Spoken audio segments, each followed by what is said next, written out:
I find it a little difficult to say what the subject matter of this seminar is going to be, because it's too fundamental to give it a title. I'm going to talk about what there is.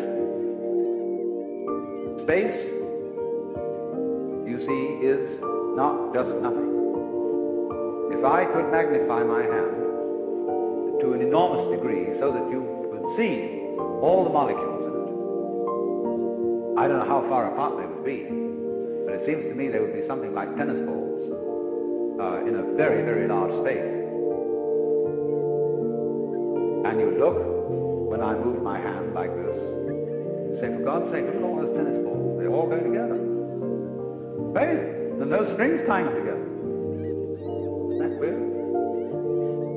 No, but there's space going with it. And space is a function of, or it's an inseparable aspect of, whatever solids are in the space. And you just don't get one without the other. So the moment you see that intervals, that space is connected, you can understand at once how you are not just to be exclusively defined as a flash of consciousness that occurs between two eternal darknesses, which is the popular common sense view which Western man has of his own life. The Earth is not a big rock infested with living organisms, any more than your skeleton is bones infested with cells. The Earth is geological, yes, but this geological entity grows people, and our existence on the Earth is a symptom of the solar system and its balances, as much as the solar system in turn is a symptom of our galaxy, and our galaxy in its turn is a symptom of the whole company of galaxies.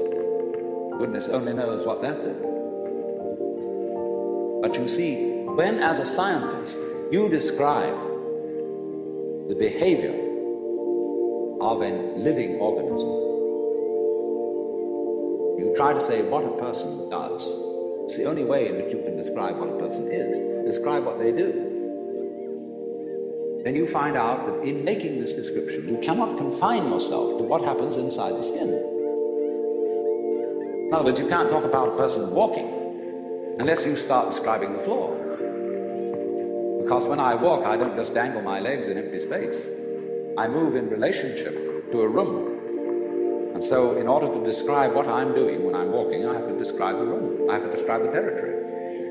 So in describing my talking at the moment, I can't describe this just as a thing in itself, because I'm talking to you. And so what I'm doing at the moment is not completely described unless your being here is described also. So if that is necessary, if in other words, in order to describe my behavior, I have to describe your behavior and the behavior of the environment, it means that we've really got one system of behavior. But what I am involves what you are. I don't know who I am unless I know who you are.